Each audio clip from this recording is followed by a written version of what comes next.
Nós vamos agora ouvir o Dr. José Segala para apresentar o mito e derrubar o mito: não há sinais ou sintomas do câncer. Por favor.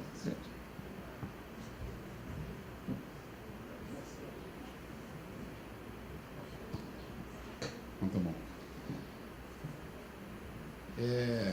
Eu peço desculpas a todos que eu não vou fazer uma palestra tão bonita quanto a do Ricardo, não trouxe slides, tá?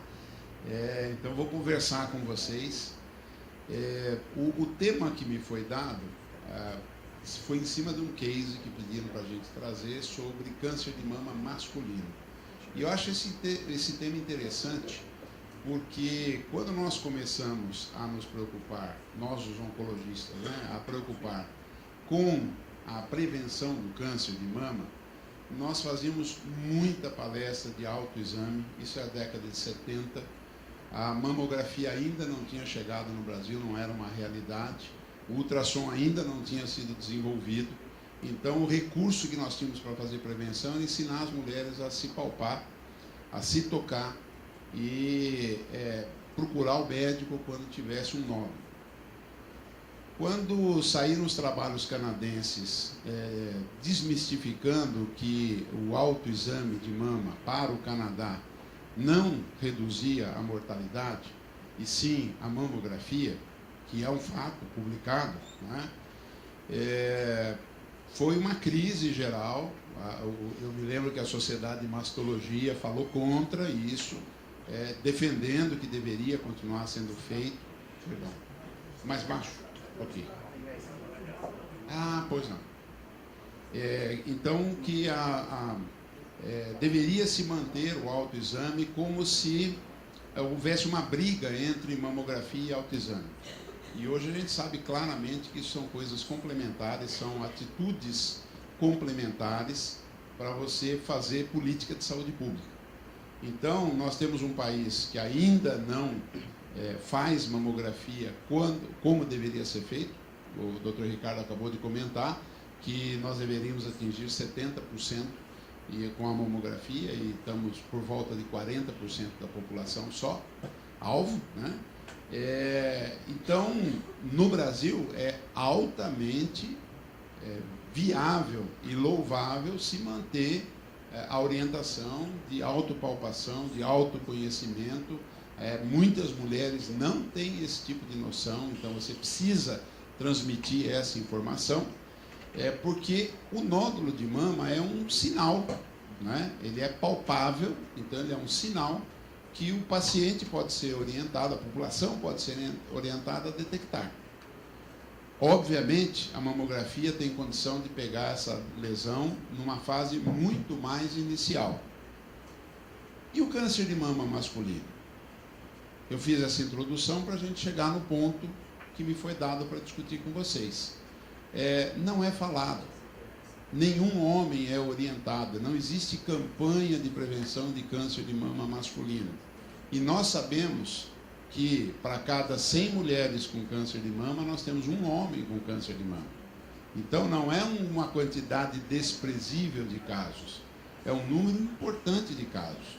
E o câncer de mama masculino, ele tem a mesma característica do câncer de mama feminino. Ele mata por metástase na mesma proporção do câncer de mama feminino. E se vocês querem saber, os cânceres de mama masculinos são sempre descobertos muito mais avançados do que o câncer de mama feminino. Tá? E vejam bem, não existe mamografia de prevenção para câncer de mama masculino. Então, a autopalpação é o único exame de prevenção que nós temos nesta situação. E isso não é divulgado. Né? A maioria da plateia aqui é de mulheres. Alguma já falou para o marido se autopalpar para ver se ele tem algum carocinho, e se ele tiver carocinho, procurar um médico, um mastologista, um cirurgião oncológico. Né? Ninguém fala isso. Então, isso tudo que o Caponeiro falou sobre informação, vocês têm esse conhecimento. Passam para as mulheres e não passam para os homens. E isso é importante de ser divulgado, gente. Tá? Metade da população mundial é masculina. Então, metade da população das pessoas que vocês conhecem merecem ter essa informação. Eu trouxe para exemplificar 2 casos que pediram para a gente ilustrar com casos, né? Eu trouxe 2 casos do seu João e do vô Nelson, que foram casos pessoais, então eu vou contar como causo, né, de interiorano, de caipira, mas foram casos que ocorreram comigo na década de 90, bem no início da década de 90, questão de 1 ano de diferença entre um caso e o outro. O seu João, ele era frentista de um posto de gasolina e ele ficava na parte da noite no posto, que era o posto que eu abastecia. Então, durante anos, eu passava no posto 1, 2 vezes por semana para abastecer o carro e trocava, conversava, né? É comum a gente fazer isso no interior. Eu sei que aqui em São Paulo, por segurança, o pessoal fica dentro do carro, não conversa, mas lá a gente sempre troca um dedo de prosa com as pessoas, né? E o seu João sempre conversava de assuntos da família dele, assuntos de saúde, né? Médico tem essa cruz para carregar, todo mundo conversa com a gente, sempre perguntando coisas de saúde, né?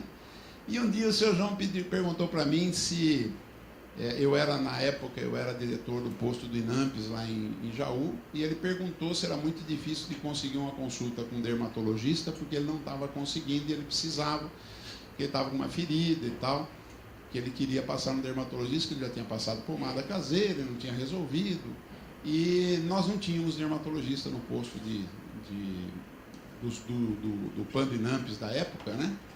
E o dermatologista só trabalhava no centro de saúde, e eu orientei ele a procurá-lo.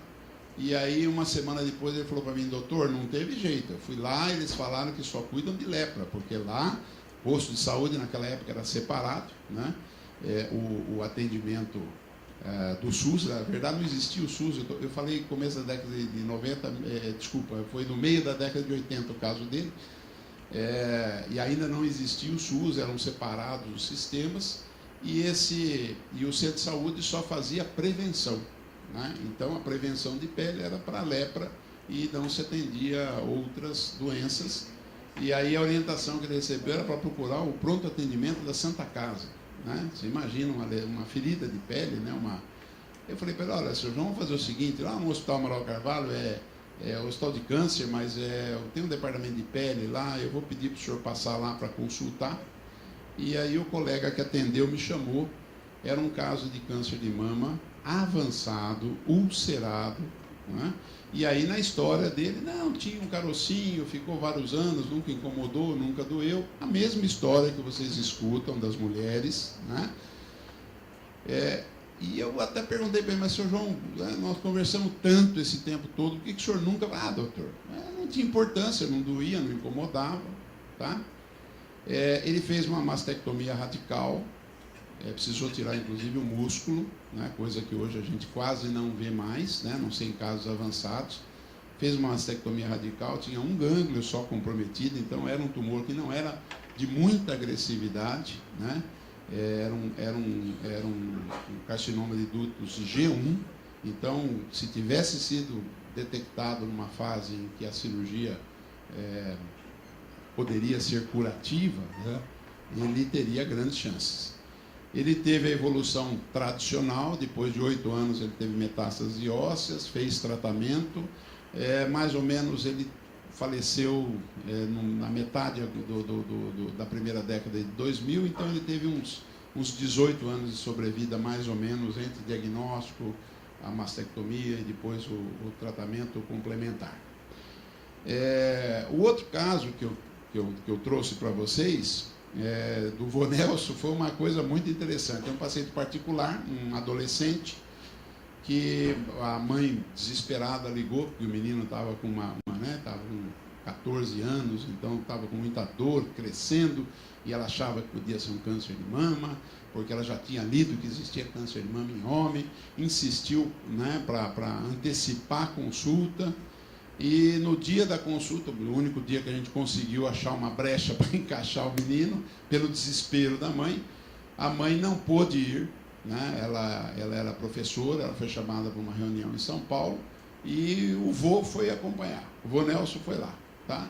E aí, na conversa, me expliquei o que era uma ginecomastia, né? Eu expliquei para o menino o tratamento, como é que ia ser feito, que se não regredisse, teria que fazer cirurgia, etc. E fiz um comentário que até hoje eu não me arrependo, e eu passei a lembrar disso toda vez que eu consulto alguém que não tem câncer, tá? Que é de informar as pessoas quais são os sinais e sintomas do câncer. Então eu falei para o menino, né, que ele podia ficar tranquilo, que ele podia explicar para a mãe dele que não era nada e tal, o avô também podia explicar, porque existe realmente câncer de mama em homem, né? Ele forma um nódulo, ele é um nódulo indolor, que cresce lentamente, pode aderir à pele. Então, fui explicando as características, né? E falei, e isto ocorre não em adolescente, porque em adolescente, por conta do hormônio, o que ocorre é a ginecomastia. Isso ocorre mais a partir dos 30, 40 anos de idade. Quanto mais velha a pessoa, maior a chance de ser câncer. Aí o vô Nelson falou assim, doutor, eu tenho um caroço aqui, já faz 1 ano, não me incomoda, né? Eu vou marcar uma consulta com o senhor. Eu falei, não, o senhor não vai marcar uma consulta comigo, o senhor vai deitar na mesa agora, eu quero ver esse nódulo. Encaminhei para a punção, era um carcinoma ductal, ele fez uma mastectomia simples, na época, isso era, o caso dele foi no começo da década de 90, ele fez uma linfadenectomia, que naquela época era o indicado, não havia ainda o linfonodo sentinela, nenhum gânglio comprometido. Ele morreu 14 anos depois de infarto, tá? E não teve absolutamente mais nada, foi curado, tá? E ele foi curado porque um médico resolveu, numa consulta de um paciente sem ter câncer, passar a informação a respeito, tá? Então, gente, o convite foi da FEMAMA, eu podia falar assuntos de outros tumores sobre isso, mas esse mito, né, que não há sinais e sintomas para você fazer o diagnóstico de câncer, ele precisa ser derrubado. E ele precisa ser derrubado com esse primeiro mito que o Dr. Ricardo colocou, que é a informação, né? Que é a primeira arma contra o primeiro mito, que é a informação. E essa informação tem que ser passada não é pelo oncologista, não é pelo mastologista, não é pelo cirurgião oncológico, não é pelo ultra especialista. Câncer é uma doença absolutamente comum. De cada 6 brasileiros que estão nascendo hoje, com certeza um vai ter câncer durante a sua vida. Então, essa informação tem que estar à disposição da população por todos os meios públicos e por todos os profissionais de saúde. Não há porquê os profissionais, por exemplo, do Programa da Saúde da Família não disseminarem informações a respeito de sinais e sintomas de câncer, né? Então, um adulto masculino acima de 40 anos, que bebe, que fuma e que tem azia, tem pirose e que faz tratamentos contra a gastrite, não ser informado, né, de que o álcool e o fumo vão causar problemas para ele a respeito de câncer de esôfago, câncer de estômago, câncer de boca, é um malefício, quer dizer, é um desserviço a essa população. Se você tem dificuldades de recursos numa cidade e você tem números limitados, por exemplo, de endoscopia, esta população merece ser avaliada no sentido de prevenção de câncer de estômago e de esôfago. Esse foi um exemplo que nós tivemos lá na cidade, quando a gente publicou os primeiros trabalhos do registro de câncer de base populacional de Jaú, e que o câncer que mais matava na faixa dos 40 anos, dos 40 aos 50, era o câncer de esôfago, tá? Que é um câncer que normalmente não aparece naquela lista de cânceres mais frequentes ou dos que mais matam. Mas quando você pega uma população específica, homens de 40 a 50, ele é um fator muito importante. Por quê? Porque ele é sempre descoberto avançado, e o paciente tem poucas chances de tratamento curativo em fase avançada, tá? Nós tivemos 3 casos com uma população de 150 mil habitantes durante dois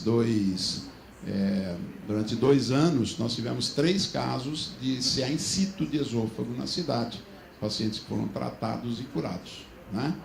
É só um exemplo para ficar fora, para fazer um exemplo fora da área do câncer de mama. Mas voltando no tema, e para concluir, baseado na história desses 2 pacientes, né, eu perdi a oportunidade de comentar com o seu João, nas mais de 50 vezes que eu conversei com ele, que homem poderia ter câncer de mama e que, se ele tivesse um caroço na mama, ele deveria procurar um médico e fazer o diagnóstico, né? Então eu tenho um certo peso, né, sobre esse caso, porque eu fui uma pessoa que convivi com ele e eu tinha essa informação, e eu não passei essa informação. Então as informações têm que ser passadas, as equipes de saúde têm que ser treinadas para divulgar isso, tá? E vocês, das ONGs, que lutam contra o câncer de mama, não se esqueçam da plateia masculina, tá? Não se esqueçam da outra metade da população, que tem 100 vezes menos câncer de mama, mas não pode ficar com 0 de informação. Então, eles podem ficar com 1% das informações, mas eles têm que receber essa informação, tá? E é muito simples. Homem também tem câncer de mama. E aparece um carocinho. E carocinho, se a pessoa tem mais de 30 anos de idade, deve procurar o médico e fazer o esclarecimento do que seja esse nódulo, porque a chance de ser câncer de mama existe e é real. É isso. Obrigado. Sim.